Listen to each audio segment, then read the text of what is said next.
Chapter 6. The queen must produce some substance that attracts the workers, and that can be obtained from her only by direct contact. This substance evidently stimulates the normal working behavior in the hive. This chemical messenger has been called queen substance. Experiments have shown that the bees obtain it directly from the body of the queen. The next morning inside the honey house, I woke to banging in the yard.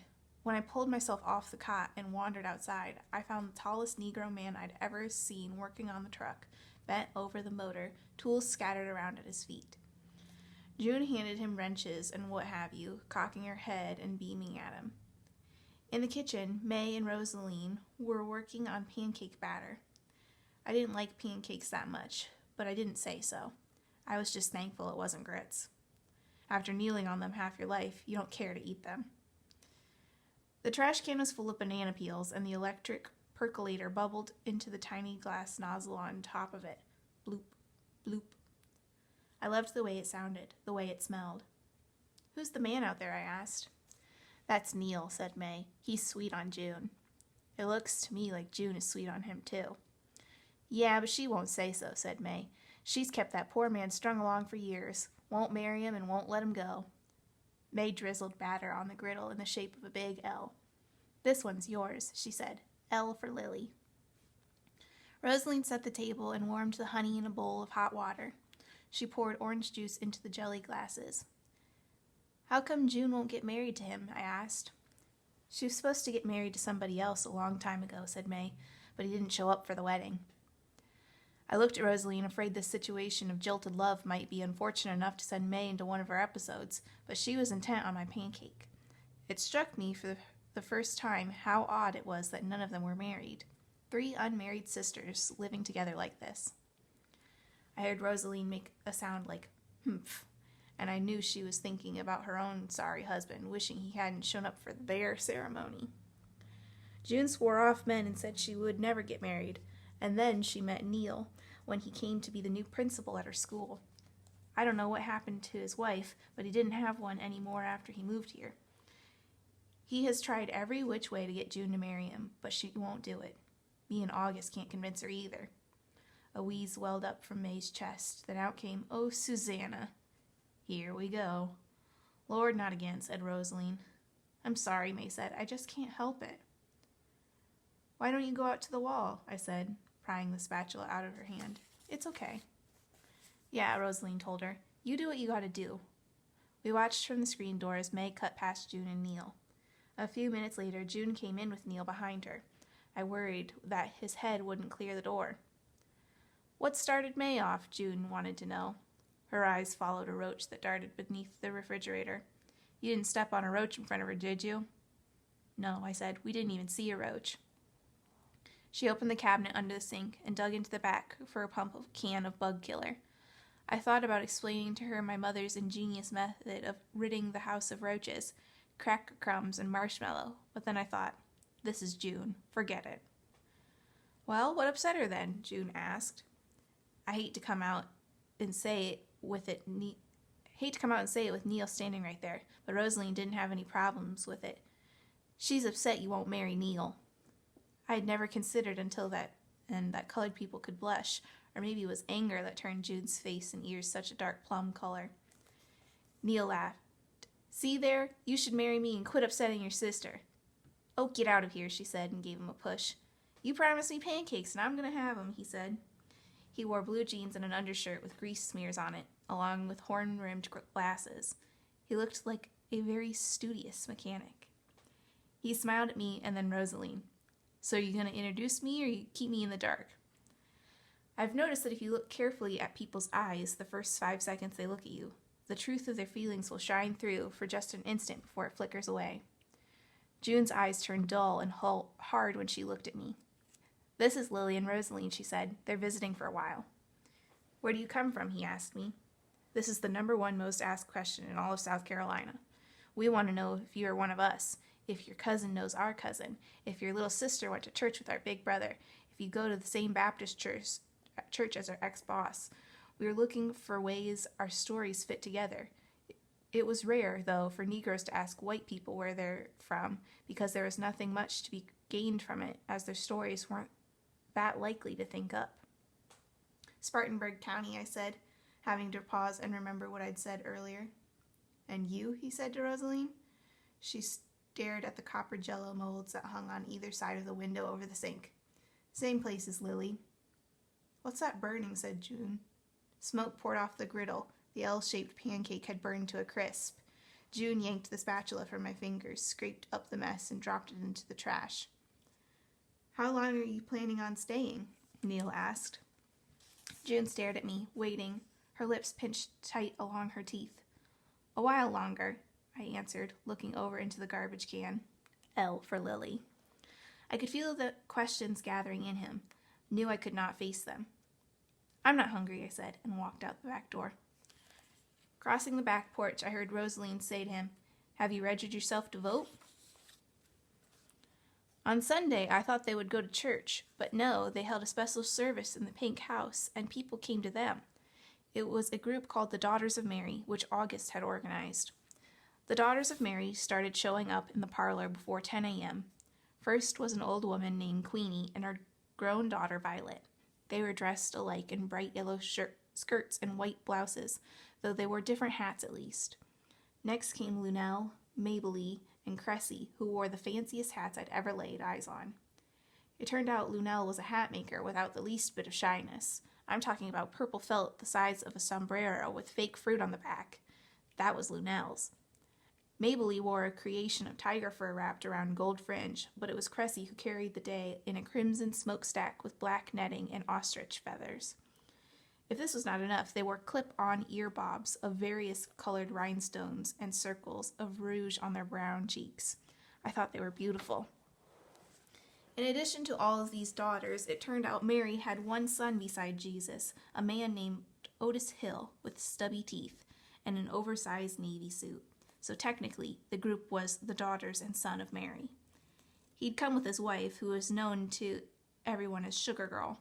She wore a white dress, turquoise cotton gloves, and an emerald green turban on her head.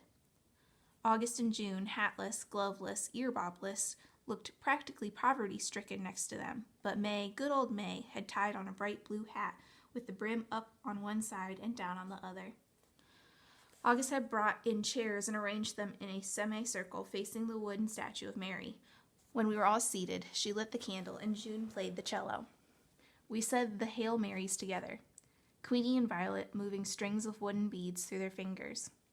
August stood up and she said she was glad me and Rosaline were with them.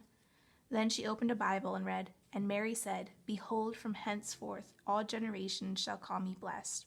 For he that is mighty hath done to me great things. He hath scattered the proud, he had put down the mighty from their seats, and exalted them of low degree. He hath filled the hungry with good things, and the rich he hath sent empty away. Laying the Bible in her chair, she said, It's been a while since we've told the story of Our Lady of Chains, and since we have visitors who've never heard the story of our statue, I thought we'd tell it again. One thing I was starting to understand was that August loved to tell a good story. Really, it's good for all of us to hear it again, she said. Stories have to be told or they die, and when they die, we can't remember who we are or why we're here. Cressy nodded, making the ostrich feathers wave through the air, so you had the impression of a real bird in the room. That's right. Tell the story, she said. August pulled her chair close to the statue of Black Mary and sat facing us. When she began, it didn't sound like August talking at all, but like somebody talking through her, somebody from another time and place. All the while, her eyes looked off toward the window, like she was seeing the drama play out in the sky. Well, she said, back in the time of slaves, when people were beaten down and kept like property, they prayed every day and every night for deliverance. On the islands near Charleston, they would go to the praise house and sing and pray, and every single time someone would ask the Lord to send them rescue, to send them consolation, to send them freedom. I could tell she had repeated those opening lines 1,000 times, that she was saying them the exact way she'd heard them coming from the lips of some old woman who'd heard them from the lips of an even older one, the way they came out like a song, with rhythms that rocked us to and fro till we had left the premises and were ourselves on the islands of Charleston looking for rescue. One day, August said, a slave named Obadiah was loading bricks onto a boat that would sail down the Ashley River when he saw something washed up on the bank. Coming closer, he saw it was a wooden figure of a woman. Her body was growing out of a block of wood, a black woman with her arm lifted out and her fists balled up. At this point, August stood up and struck the pose herself. She looked just like the statue standing there, her right arm raised and her hand clutched into a fist. She stayed like that for a few seconds while we sat, spellbound. Obadiah pulled the figure out of the water, she went on, and struggled to set her upright. Then he remembered they'd asked the Lord to send them rescue, to send them consolation, to send them freedom. Obadiah knew the Lord had sent this figure, but he didn't know who she was. He knelt down in the marsh mud before her and heard her voice speak plain as day in his heart. She said, "It's all right. I'm here. I'll be taking care of you now." This story was 10 times better than Beatrix the nun. August glided back and forth across the room as she spoke. Obadiah tried to pick up the waterlogged woman who God had sent to take care of them, but she was too heavy. So he went and got 2 more slaves, and between them they carried her to the praise house and set her on the hearth. By the time the next Sunday came, everyone had heard about the statue washing up from the river, how it had spoken to Obadiah. The praise house was filled with people spilling out the door and sitting on the window ledges. Obadiah told them he knew the Lord God had sent her, but he didn't know who she was. "You didn't know who she was," cried Sugar Girl, breaking into the story. Then all of the daughters of Mary broke loose, saying over and over, "Not one of them knew." I looked over at Rosaline, who I hardly recognized for the way she leaned forward in her chair, chanting along with them. When everything had quieted down, August said, "Now the oldest of the slaves was a woman named Pearl. She walked with a stick, and when she spoke, everyone listened. She got to her feet and said, 'This here is the mother of Jesus.' Everyone knew the mother of Jesus was named Mary, and that she'd seen the suffering of every kind, that she was strong and constant and had a mother's heart. And here she was, sent to them on the same waters that had brought them here in chains. It seemed to them she knew everything they suffered." I stared at the statue, feeling the fractured place in my heart. And so, August said, the people cried and danced and clapped their hands. They went one at a time and touched their hands to her chest, wanting to grab onto the solace in her heart. They did this every Sunday in the praise house, dancing and touching her chest, and eventually they painted a red heart on her breast so the people would have a heart to touch. Our Lady filled their hearts with fearlessness and whispered to them plans of escape. The bold ones fled, finding their ways north, and those who didn't lived with a raised fist in their hearts. And if ever it grew weak, they would only have to touch her heart again. She grew so powerful she became known even to the master. One day he hauled her off in a wagon and chained her in the carriage house. But then, without any human help, she escaped during the night and made her way back to the praise house. The master chained her in the barn 50 times, and 50 times she loosened the chains and went home. Finally, he gave up and let her stay there. The room grew quiet as August stood there a minute, letting everything sink in. When she spoke again, she raised her arms out beside her. The people called her Our Lady of Chains. They called her that not because she wore chains. Not because she wore chains, the daughters chanted. They called her Our Lady of Chains because she broke them. June wedged the cello between her legs and played Amazing Grace, and the daughters of Mary got to their feet and swayed together like colorful seaweed on the ocean floor. I thought this was the grand finale, but no, June switched over to the piano and banged out a jazzed-up version of Go Tell It on the Mountain. That's when August started a conga line. She danced over to Lunel, who latched onto August's waist. Cressy hooked onto Lunel, followed by Maybelline, and off they went around the room, causing Cressy to grab hold of her crimson hat. When they swung back by, Queenie and Violet joined them, then Sugar Girl. I wanted to be a part of it too, but I only watched, and so did Rosaline and Otis. June seemed to play faster and faster. I fanned my face, trying to get a little air, feeling lightheaded.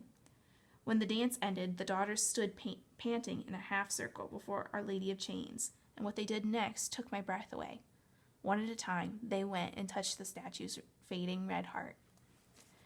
Queenie and her daughter went together and rubbed their palms against the wood. Lunel pressed her fingers to Mary's heart, then kissed each one of them in a slow, deliberate way, a way that brought tears to my eyes.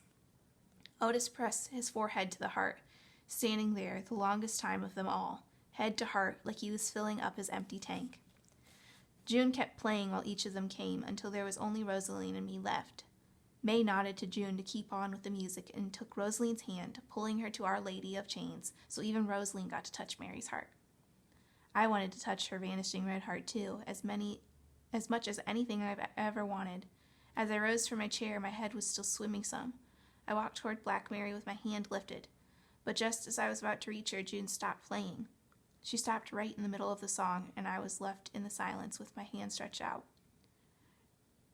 Drawing it back, I looked around me, and it was like seeing everything through a train's thick window. A blur passed before me, a moving wave of color. I'm not one of you, I thought. My body felt numb. I thought how nice it would be to grow smaller and smaller until I was just a dot of nothing. I heard August scolding, "June, what got into you?" But her voice was so distant. I called to the Lady of Chains, but maybe I wasn't really saying her name out loud, only hearing myself call on the inside. That's the last I remember, her name echoing through the empty spaces. When I woke, I was lying on August's bed across the hall with an ice-cold washcloth folded over my forehead, and August and Rosaline staring down at me. Rosaline had pulled up the skirt of her dress and was fanning me with it, showing most of her thighs. "Since when have you started fainting?" she said, and sat down on the edge of the bed, causing me to roll into her side. She scooped me into her arms. For some reason, this caused my chest to fill with more sadness than I could bear, and I wrestled myself free, claiming I needed a drink of water. "Maybe it was the heat," August said. "I should have turned on the fans. It must have been 90 degrees in there." "I'm all right," I told them, but to tell the truth, I was bewildered at myself. I felt I'd stumbled upon an amazing secret. It was possible to close your eyes and exit life without actually dying. You just had to faint. Only I didn't know how to make it happen, how to pull the plugs so I could drain away when I needed to. My fainting spell had broken up the Daughters of Mary and sent May to the Wailing Wall. June had gone upstairs to her room and locked the door, while the daughters huddled in the kitchen. We chalked it up to the heat. Heat, we said. Heat would make a person do strange things. You should have seen how August and Rosaline fussed over me for the rest of the evening. "You want some root beer, Lily? How about a feather pillow? Here, swallow this spoon of honey." We sat in the den where I ate supper off a tray, which was a privilege in itself. June was still in her room, not answering August's calls at the door. May, who wasn't allowed near the TV because she'd already spent too much time today at the wall, was in the kitchen clipping recipes from McCall's magazine. On the television, Mr. Cronkite said they were going to send a rocket ship to the moon. On July 28th, the United States of America will launch Ranger 7 from Cape Kennedy, Florida. He said it was going to take a 253,665-mile flight before it crash-landed onto the moon. The whole point was to take pictures of the surface and send them back. "Well, baby Jesus," said Rosaline, "a rocket to the moon." August shook her head. "Next they'll be walking around up there." We had all thought President Kennedy was off his rocker when he declared we'd land a man on the moon. The Sylvan newspaper had called it a lunatic vision. I took the article to class for the current events bulletin board. We all said, "A man on the moon." Right. But you can never underestimate the power of cutthroat competition. We wanted to beat the Russians. That was what made the world go round for us. Now it looked like we would. August cut off the TV set. "I need some air." We all went, Rosaline and August holding onto my elbows in case I started to keel over again. It was the in-between time, before day leaves and night comes, a time I've never been partial to because of the sadness that lingers in the space between going and coming. August gazed at the sky where the moon was rising, large and ghostly silver. "Look at her good, Lily," she said, "'cause you're seeing the end of something." "I am?" "Yes, you are, because as long as people have been on this earth, the moon has been a mystery to us. Think about it. She is strong enough to pull the oceans, and when she dies away, she always comes back again. My mama used to tell me Our Lady lived on the moon, and that I should dance when her face was bright and hibernate when it was dark. August stared at the sky a long moment, and then, turning toward the house, said, "Now it won't ever be the same, not after they've landed up there and walked around on her. She'll be just one more big science project." I thought about the dream I'd had that night. Rosaline and I slept by the pond, how the moon had cracked to pieces. August disappeared into the house, and Rosaline headed for her cot in the honey house, but I stayed on and stared at the sky, imagining Ranger 7 blasting away for it. I knew one day I would go back into the parlor when no one was around and touch the lady's heart. Then I would show August the picture of my mother and see if the moon broke loose and fell out of the sky.